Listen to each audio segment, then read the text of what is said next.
Assalamualaikum warahmatullahi wabarakatuh. Jadi untuk mengawali pembuatan mata kuliah dialog, mungkin perlu kita perkenalkan terlebih dahulu. Sebenarnya elok itu apa sih dan ada apa aja fitur yang ada di elok.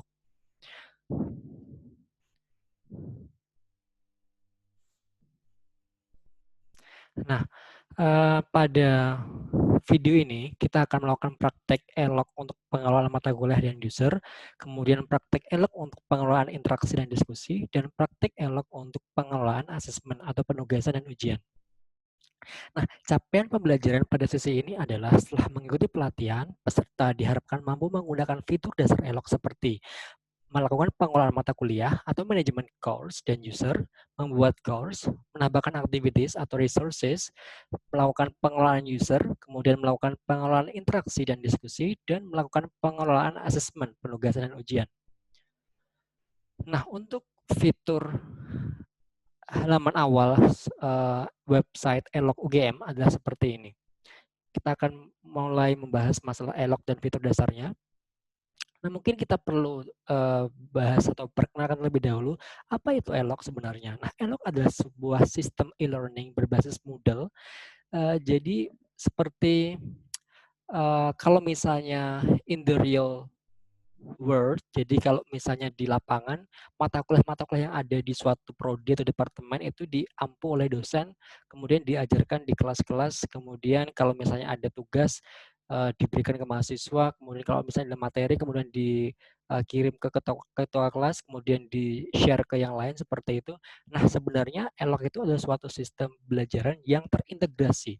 Jadi kita bisa memberikan file di sana, bisa memberikan tugas, intinya adalah kita pengen mengumpulkan resources dan kegiatan-kegiatan dalam satu mata kuliah di suatu sistem namanya Learning Management System atau LMS yang di UGM disebut dengan istilah ELOK. ELOK memiliki fitur menyajikan course di mana pengajar bisa mengunggah bahan ajar, soal, tugas, melakukan interaksi atau diskusi, serta asesmen dan evaluasi.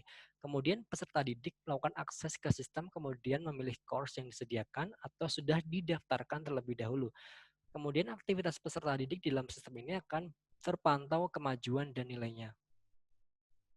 Nah, untuk pengelolaan ELOK sendiri, struktur kategori dan mata kuliah di ELOK, setiap kategori akan dikelola admin fakultas yang telah dilatih. Jadi seperti ini misalnya ada MOOC itu Massive Online Open Course. Jadi ini ada fakultas dan sekolah biologi, ekonomi, dan lain-lain. Kemudian pasca sarjana ada sekolah vokasi. Kemudian di sini ada beberapa mata kuliah yang telah dibuat oleh dosen-dosen di masing-masing fakultas atau sekolah. Nah ini, jadi untuk login ke Elok nanti bisa menggunakan username dan password yang telah dimiliki atau sign up terlebih dahulu bagi yang belum mendaftar. Jadi Elok ini sudah terintegrasi dengan SSO UGM, jadi tidak perlu mendaftar ulang, jadi tinggal diklik SSO ini, kemudian akun UGM yang sudah terdaftar dapat login menggunakan SSO. Nah, yang non SSO UGM, jadi biasanya ada mahasiswa yang mungkin kesulitan atau masih error akun SSO UGM-nya, jadi mereka bisa menggunakan akun non SSO, jadi bisa pakai Gmail, Yahoo, dan lain-lain. Kemudian untuk keamanan password, sebaiknya dengan format yang mengandung huruf kapital dan huruf kecil, angka, karakter khusus seperti simbol-simbol ini. Nah, setelah login, halaman dashboard-nya adalah seperti ini, bisa dilihat. Kemudian untuk manajemen course-nya, jadi kita punya peran atau role, itu nanti ada manager, course creator, sama teacher. Kemudian untuk menu site administration-nya, nanti ada menu untuk pengelolaan course-nya akan seperti ini. Jadi nanti akan kita praktekkan secara langsung. Kemudian untuk membuat course-nya, kita bisa ke site administration, bagian administration ini, courses, manage courses and categories. Jadi diklik di sini. Kemudian akan muncul seperti ini, jadi ada site administration, courses, manage courses and categories, kemudian pilih kategori yang sudah sesuai, dan create new course. Jadi misalnya kita ada di Fakultas Ekonomika dan Bisnis atau Sekolah Vokasi, nanti diklik, kemudian create new course.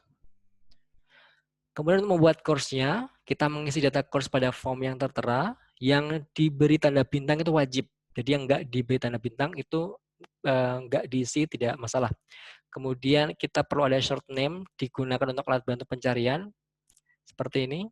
Kemudian kategori pastikan sudah sesuai dengan fakultas atau kelompoknya. Apabila course yang belum boleh dilihat publik bisa di-hide. Jadi misalnya course visibility ini bisa di-hide.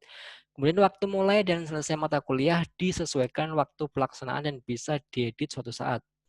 Jadi ini course start date-nya kapan, ending-nya kapan. Jadi ini hanya pengenalan awal, nanti kita praktekkan secara langsung di video yang lain.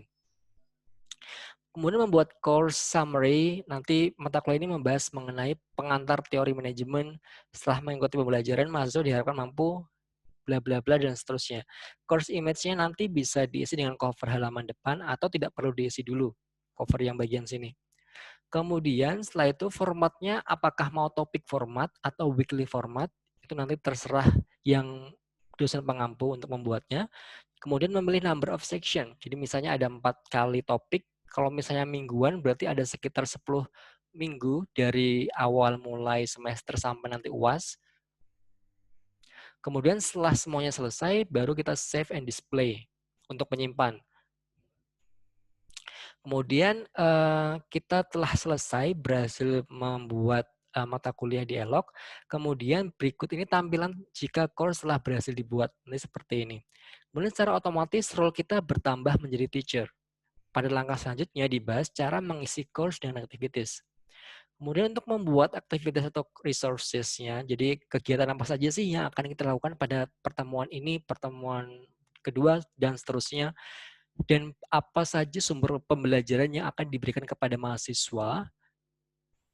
Nah, nanti kita perlu mengaktifkan mode turn editing on di bagian sini, turn editing on. Nah, setelah itu akan muncul ada gambar orang abu-abu seperti ini. Jadi kita bisa atau simbol edit, itu berarti kita bisa mengedit.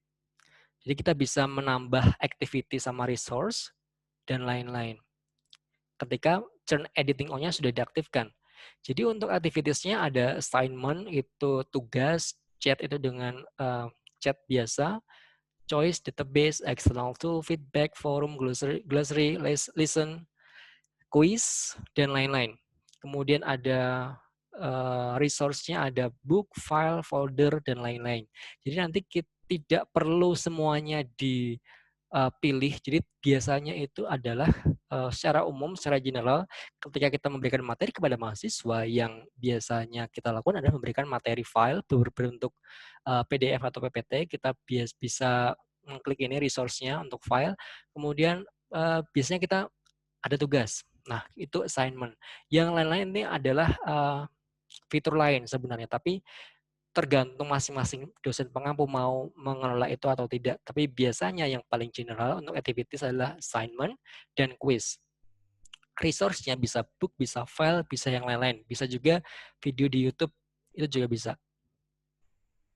Nah, contoh satu file. Jadi misalnya kita akan menambah suatu file di mata kuliah kita. Jadi klik Add Activity and or Resources, kemudian pilih resource-nya, file, kemudian klik tombol Add, isi nama file, kemudian pilih file yang akan diunggah, misalnya ini, kemudian klik tombol Save and Display. Kemudian kalau misalnya label, itu juga sama. Klik Add Activity or Resources, kemudian klik label, kemudian Add, isi label teks, kemudian Save and Return to Course. Kalau misalnya kita pengen embed materi video dari YouTube, jadi kita bisa menggunakan label, kemudian sematkan link, bagikan, kita ambil link dari YouTube seperti itu. Terus kemudian kita perlu ada ini. Jadi ini sebenarnya adalah teks panduan yang telah disusun di ELOK seperti itu. Jadi kita perlu mengetik ulang bagian sininya. Yang beda nanti adalah linknya. Linknya di sini, https www.youtube.com/embed bla bla bla seperti itu. Nanti akan muncul seperti ini jadinya ketika sudah muncul di ELOK. Nanti akan kita praktekkan secara langsung. Oke, untuk yang contoh yang ketiga adalah forum, juga sama, activities or resources, forum, add, save, and return to course. Kalau misalnya quiz juga sama, activity or resources, quiz, add, save, and return to course. Nanti kuisnya akan seperti ini, contohnya misalnya namanya ujian topik 1, deskripsinya ujiannya ingin menyerap pemahaman apa, CPL-nya yang akan diraih seperti apa, CPMK, dan lain-lain. Ini kuisnya biasanya open-nya itu kapan mau mulai, kemudian kita tutup kuisnya jam berapa, seperti itu. Untuk time limit-nya adalah kira-kira kuisnya akan dikerjakan selama beberapa lama, apakah 1 jam, 2 jam, atau 15 menit, tergantung masing-masing pengampu. Kemudian ketika sudah berhasil membuat kuis, kita bisa mengedit kuis di sini. Lalu kita bisa add a new question. Jadi add di bagian sini, plus a new question. Bisa banyak sekali pilihannya, ada multiple choice, true atau false, short answer, dan lain-lain. Jadi misalnya kita membuat soal seperti ini, sebutkan salah satu manfaat mempelajari apa. Kemudian pilihan jawabannya seperti apa. Jadi misalnya itu apa ya, pilihan ganda atau mereka menjawab singkat. Jadi kita klik atau tulis jawabannya di sini, yang benar seperti apa, kita grade 100%. Terus kemudian kita pilih klik tulis apapun yang mungkin jawabannya itu salah, kemudian di grade kita kasih none atau 0%. Jadi untuk feedbacknya kalau misalnya benar, ditulis betul-betul atau teks sesuai dengan keinginan dosen pengampu. Kalau misalnya feedbacknya salah, berarti ditulis Anda salah, yang benar ini, dan lain sebagainya. Nah, hasilnya akan seperti ini. Jadi ketika kita memilih tadi multiple choice, jadi misalnya A adalah ini, B adalah ini, ternyata yang benar adalah A. Jadi seperti ini. Jadi sebutkan satu manfaat mempelajari mikrobiologi. Yang benar adalah A. Nah, kalau misalnya benar, maka akan muncul seperti ini nilainya. Jadi udah benar, your answer is correct. Jadi nanti warnanya betul. Kalau misalnya salah, nanti warnanya akan merah. Jadi nanti kita bisa review jawaban masing-masing mahasiswa. Untuk grade-nya nanti akan seperti ini. Jadi misalnya ketika sudah selesai kuisnya, kita bisa cek namanya siapa, emailnya apa, skornya berapa. Jadi kita tidak perlu mengkoreksi ulang. Jadi yang penting adalah kita membuat jawabannya terlebih dahulu. Tapi ada beberapa case yang jawabannya mungkin dibaca salah oleh elok. Misalnya kita menulis jawaban di kunci jawaban adalah 3,5, tapi mahasiswa biasanya nulisnya 3,5. Mungkin bisa dicek ulang. Untuk manajemen usernya ada 2 user, yaitu manual. Untuk masuk ke eloknya itu bisa manual. Jadi kita bisa menginvite-nya dengan menginput email atau username mahasiswa, atau bisa self-registration. Jadi kita tidak perlu menginvite mereka, jadi mereka tinggal mendaftar langsung ke mata kuliahnya. Untuk studentnya nanti ada beberapa cara untuk menambahkan diri ke mata kuliah. Jadi ada manual enrollment, jadi dilakukan oleh course creator atau teacher-nya. Self enrollment-nya dilakukan oleh student secara mandiri. Kemudian self enrollment menggunakan enrollment key. Jadi ada seperti kunci untuk masuk ke mata kuliah itu. Nah, untuk manual enrollment-nya, jadi biar sebagai dosen pengampu kita nggak ribet seperti itu, maka mahasiswa yang mencari sendiri mata kuliah tersebut untuk masuk ke sana. Jadi teacher atau course creator dapat menambahkan student secara manual ke dalam course yang dikelolanya. Jadi klik course administration, users, kemudian enrollment methods di bagian sini. Kemudian mahasiswa akan mengklik bagian ini. Nah, kemudian untuk manual enrollment, pilih user pada kolom not enrolled user. Perhatikan assign role-nya. Default-nya adalah sebagai student. Klik tombol add sehingga akan muncul dalam kolom enrolled user. Nah, untuk manual enrollment, jadi seperti ini. Mahasiswa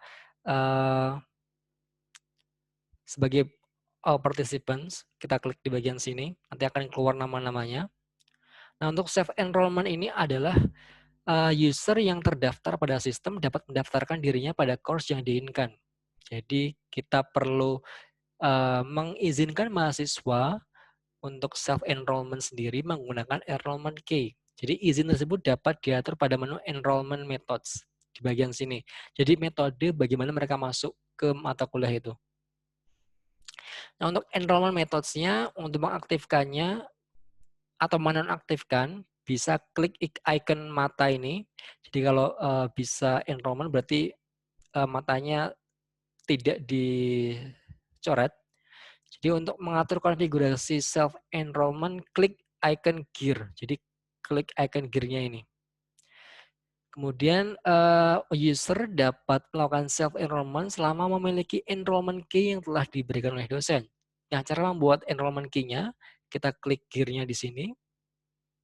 Nanti kemudian masukkan password enrollment key pada kolom isian yang disediakan di sini. Jadi ini yang akan menjadi password mahasiswa untuk masuk. Kemudian self enrollment-nya penerapannya pada sisi student. Jadi kalau misalnya kita sebagai mahasiswa, mereka misalnya udah mengetik mata kuliahnya, misalnya mikrobiologi kayak gitu, teacher-nya, dosennya siapa gitu. Kemudian mereka perlu ada seperti semacam password lah, semacam password untuk masuk. Kalau misalnya salah berarti mereka salah. Kalau misalnya benar, dia bisa masuk langsung ke sini.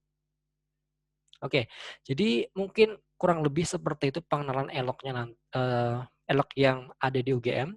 Nanti kita akan praktekkan secara langsung bagaimana menggunakan elok di website elok UGM. Baik, terima kasih. Kurang lebihnya mohon maaf. Wassalamualaikum warahmatullahi wabarakatuh.